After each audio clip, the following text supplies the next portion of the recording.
every 4 years during a municipal election year, if there are school trustees that end up hiking the school portion of your property tax bill by more than 2 or 3%, there are certain shockwaves that go through municipalities and City Hall. Because the property tax bill arrives, yes, there's the school portion, and sometimes local city councillors get blamed for that, and they start to speak out big time. That's what's happening today. But in some school divisions, we are seeing increases approaching 10%. Let's begin our conversation with Alan Campbell, President, Manitoba School Boards Association, with us live on 680 CJOB. Mr. Campbell, good afternoon. Thanks for joining us. You're welcome, Richard. Can you give us a sense that in some school divisions we're seeing 2 and 3% property tax increases on the school portion of your taxes, and in others it's approaching that 10% mark? Why is there such a divergence across the province, even the city of Winnipeg? Yeah, so I think the most important thing to keep in mind when you're looking at that sort of differential between the increases from one division to the next is that the needs in each community are very different. The tax bases in each community are very different. And so when you combine those variables, the needs from one year to the next require different funding. And so that requires a different ask of the local education property taxpayer, just the same as municipalities increase their taxes year over year, and those increases look different from one jurisdiction to the next. Yet, in some areas, when it smacks of 8 or 9%, something's going on there. Like what? Yeah, so there's significant need in the public education system. There has been the complexity of public education has increased year over year in terms of really diverse needs for students.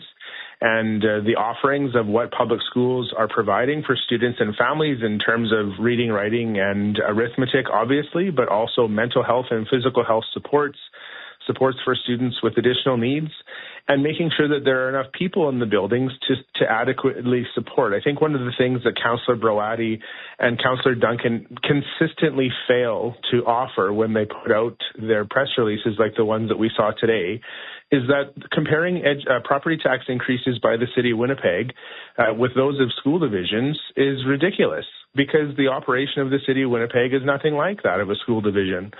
80% of the expenses of school divisions in Manitoba go towards staff salaries and benefits.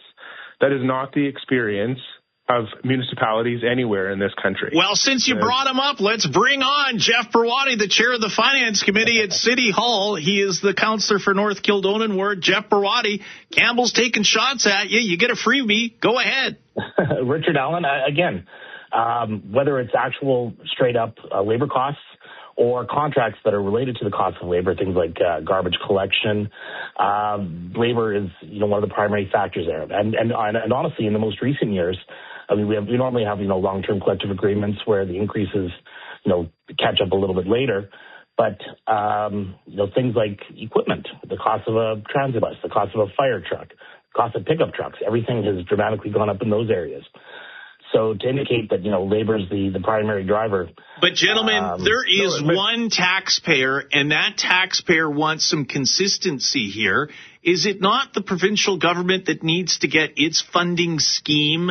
And this has been tried by successive governments. The last one tried and didn't succeed on this. But do we not have to find a better way to raise revenue to pay for education in this province, Alan Campbell? Yeah, so the short answer to that is yes. And as Councillor Broati is likely aware, the president of the Association of Manitoba Municipalities, Kathy Valentino, and myself co-signed a letter to the Premier, the Minister of Finance, and the Minister of Education, and sent it, I think, just last Friday, calling on the government to revisit education funding in this province, which is something that the AMM and the MSBA have done consistently with successive governments. And so we hope to return to that. But getting back to the question around labor, we're not just indicating that labor is the significant driving factor in our costs. It is a significant driving factor in our costs in a way that is different than that of municipalities. So if we're going to talk about education property tax, and we're going to talk about the cost of collective bargaining agreements with teachers, which constitute 80% of our staff spend, which constitutes 80% of our overall spend. Those are significant realities that need to be factored in when we're going to take criticism from municipal councillors for education property tax. And that is imposed on you. You're not necessarily at the bargaining table. There is a third guest who joins us now on 680 CJOB, St. Vital, Councillor Brian Mays. Mays, you're a little bit different approach here than Brawadi. What is your approach? Yeah, this is very unfortunate. I have to say, I don't think anyone in the public wants us to be having this sort of debate. I was a school trustee. I'm a longtime counselor.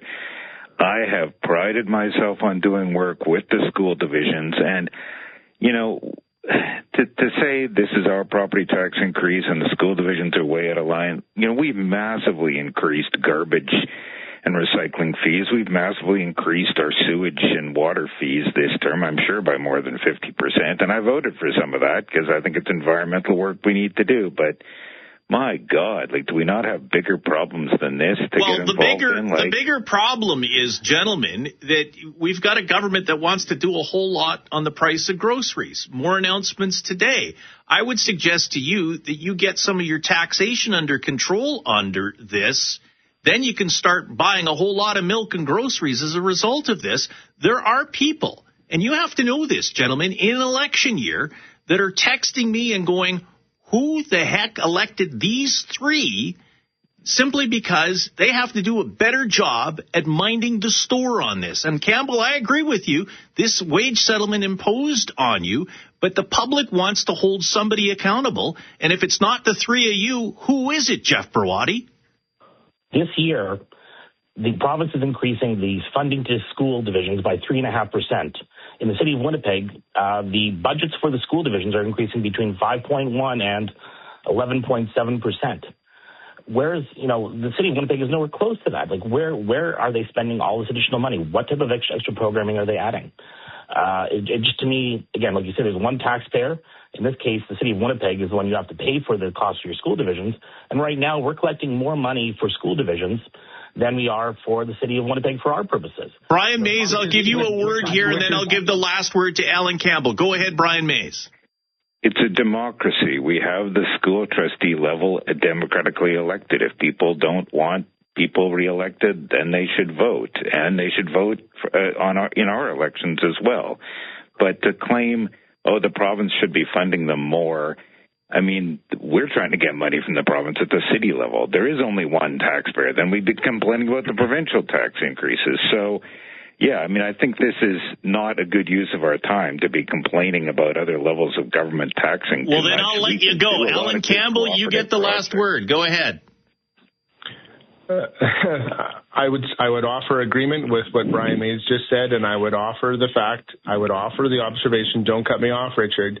The Manitobans need to pay attention to the extent that the provincial government has funded public education, and they also better pay really close attention to all the rhetoric coming from the progressive conservative opposition and their responsibility in the underfunding of public education over the last 10 years, which has led to the digging out of the hole that school boards are doing right now on the backs of education property taxpayers. Gentlemen, we'll see you all at the polls. Thanks so very much. Brian Mays, the St. Vital councillor. They're all looking for re-election in the fall. I think Mays is running again. Jeff Brawadi, chair of the Finance Committee. He's the North Kildonan Ward councillor. And Alan Campbell is the president of the Manitoba School Boards Association, all joining us live to 4:45.